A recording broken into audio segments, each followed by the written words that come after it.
In 1300s Florence, only the guild decided who starved or survived. Today, Apple, Google, and Amazon use the same six-stage pattern to stomp out competition, locking out rivals, then extracting billions in tribute. The $85 billion Apple made in App Store fees last year? That's medieval gatekeeping upgraded. Why is this centuries-old power play suddenly everywhere again? And who gets crushed next?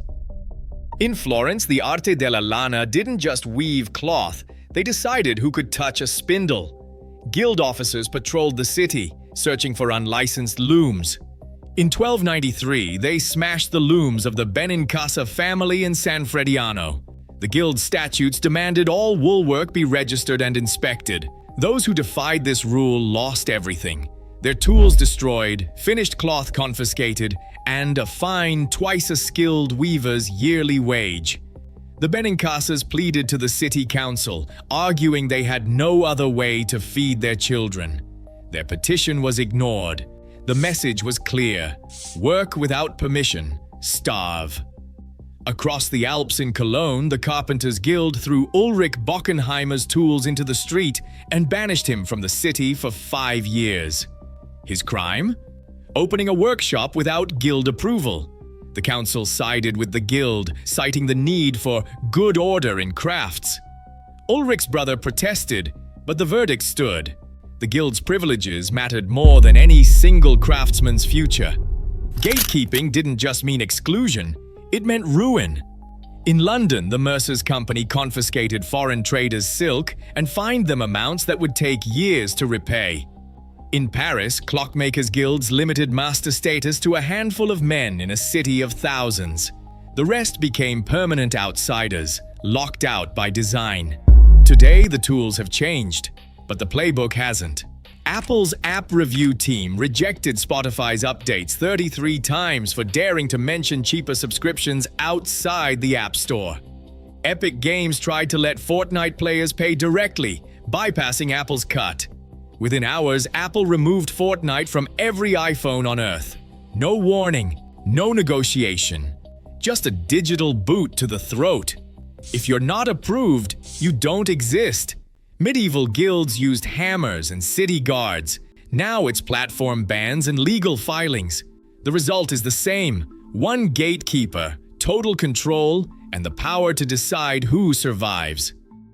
Once inside the guild, the real price began. Every craftsman owed monthly dues, a cut of every sale, and special payments for things as basic as opening a stall or hiring an apprentice. In Florence, the Arte della Lana's account books record fees that could swallow half a year's wages before a single bolt of cloth was sold. The Mercers in London demanded entry fees, annual taxes, and a portion of every transaction, money that funded city projects, royal loans, and the guild leaders' feasts. Miss a payment, and the guild would seize your tools, auction your goods, or banish you from the market. The tribute wasn't for services, it was the cost of being allowed to work at all. For most, the math was simple: pay or starve. In Paris, a goldsmith's annual dues could equal a quarter of his income. In Cologne, the Weavers' Guild demanded a fixed percentage of every finished piece. The city ledger shows entire families falling into debt, forced to sell their homes just to keep their status. The tribute flowed upward, not back to the workers. Guild leaders and city officials grew rich, while the majority scraped by, trapped in a system designed to keep them paying forever. Today, the numbers have changed, but the pattern hasn't. In 2023, Apple's App Store processed over $85 billion in sales. Every developer who wants to reach iPhone users pays Apple a mandatory commission, up to 30% on every purchase. That's tens of billions extracted each year, not for building apps, but for permission to sell them. Indie developers call it a tax they can't avoid. Miss a payment, and your app vanishes. The tribute never ends. Just like the medieval guilds, the gate is only the beginning. The real business is in the toll. In 1382, London's bakers faced more than just competition. They faced a rule book carved into city law. John Scarlett, caught selling underweight bread, was fined 40 shillings, nearly 3 months' wages, then dragged to the pillory with loaves tied around his neck. The message was plain. Prices and portions were set by the guild, not by the market. Undercut the price, cut the weight, or try to win customers with a better deal, and punishment followed. Surviving price tables from Paris and Florence show the same rigid controls. The cost of a loaf, a bolt of cloth, even a pair of shoes, fixed by ordinance, enforced by fines and public shame. Competition wasn't crushed by better bread, it was outlawed. Today, the same playbook runs on code. Amazon's algorithms watch every seller. List a product cheaper anywhere else, and your listing drops to the bottom or disappears. Antitrust filings reveal Amazon's most favored nation clauses. Sellers are forced to match Amazon's price everywhere or get punished. If a third-party product sells too well, Amazon launches its own copy, Amazon Basics, then promotes it above the original. Sellers find their revenue gutted, their business model erased. The rules moved from parchment to platform, but the pattern remains. Price is not set by the market, but by the gatekeeper. Profits are insulated, competition is gamed out of existence. Johann, a carpenter's son in Cologne, spent 7 years as an apprentice. He swept the floors, learned every joint and angle, and saved every coin he could. But when it came time to become a master, the guild demanded a masterpiece. A carved chest so ornate and costly that only the sons of wealthy craftsmen could afford the wood. Johann's father petitioned the council for help, arguing that skill should matter more than money. His plea was denied. The guild's rules were final. Without the masterpiece, Johann stayed a laborer for life. The gate was locked and he didn't have the key. The same lock exists today, just with different names. At Google, Apple, and Meta, the hiring funnel is narrow and steep. Internal reports show that nearly a third of technical hires in the US come from just 10 elite universities: Stanford, MIT, Berkeley, the usual suspects. For senior engineers, the concentration is even tighter. If you learn to code on your own, or graduated from a school off the list, your odds are slim.